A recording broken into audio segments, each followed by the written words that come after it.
Thank you, Prime Minister. Jonathan Rugman from Channel 4 News. First of all, Monsieur le Président, how realistic is it for the Prime Minister here to change or renegotiate the terms of Europe's founding treaty before 2017? For the Prime Minister, how can you reform Europe and Britain's role within it if you don't have the French on your side? And finally, one question from my colleagues here. You had a backbench rebellion yesterday of 80 Tory MPs. How are you going to get them back on side?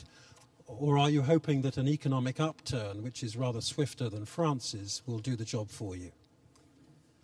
Thank you. I think, Francois, the first question was for you, and then I'll answer the second question. La première question est pour nous deux.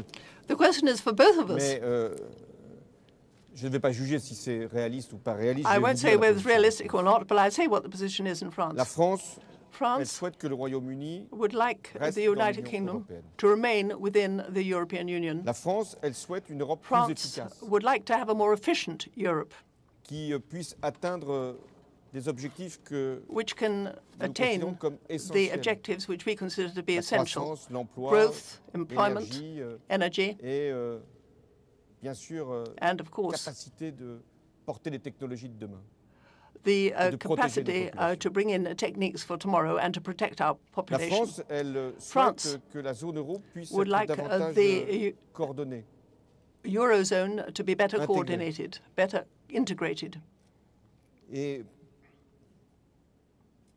s'il y a des modifications, And if there are going au to be texte, amendments to elles the ne nous paraissent text, pas aujourd'hui dans l'ordre de l'urgence. we don't Pour feel nous, that for the time la being they are révision des urgent. traités n'est pas la priorité.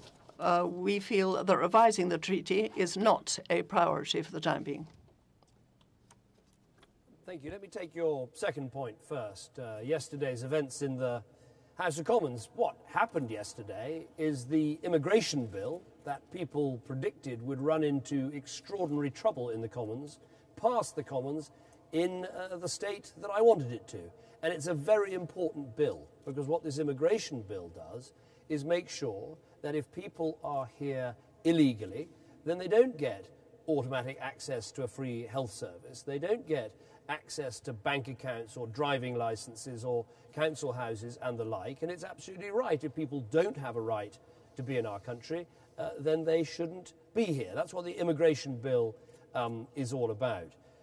In terms of the amendment yesterday that was put forward, that amendment had some faults in it, but what lay behind the amendment, the idea that we should be much tougher in deporting foreign criminals, is absolutely right. We should deport foreign criminals. People who don't have a right to be here, who commit a crime, should be deported. And I'm not satisfied that at the moment we have the right arrangements in place. So our bill puts those arrangements in place. The amendment that was put forward had some extra suggestions, some good, some not so workable. But I think what actually yesterday demonstrated is you've got one party, the Conservative Party, that is absolutely committed to getting rid of foreign criminals who don't have a right to be here, and the other parties taking a different view. But nonetheless, the most important thing is that the immigration bill, a vitally important bill, has completed its common stages without any troublesome amendments. On the European issue, Europe needs to change, and Europe is changing. The Eurozone needs change, as Francois has just said. It needs greater coordination, it needs those elements that make a single currency succeed. And that's why in recent years we've already seen treaty changes. Since I've been Prime Minister, there have been 2 carried out and other ones proposed. And just as the Eurozone needs change, so Britain wants change in Europe, change for all of Europe to make Europe more competitive, more flexible, better able to succeed in this global race, but also changes that Britain wants to see, because just as the Eurozone countries want to see changes, we want to see changes too. So my position absolutely remains that we want to see those changes, we want to see that renegotiation.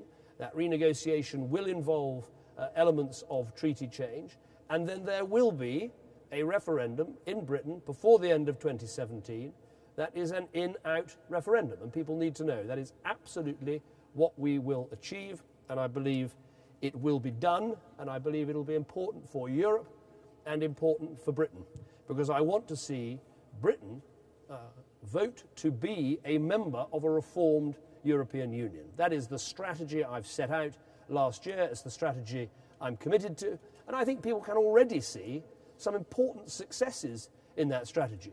For the first time, we see a reformed European budget. For the first time, we see Britain no longer involved in the Eurozone bailouts. Important changes have already been made, and further changes are to follow.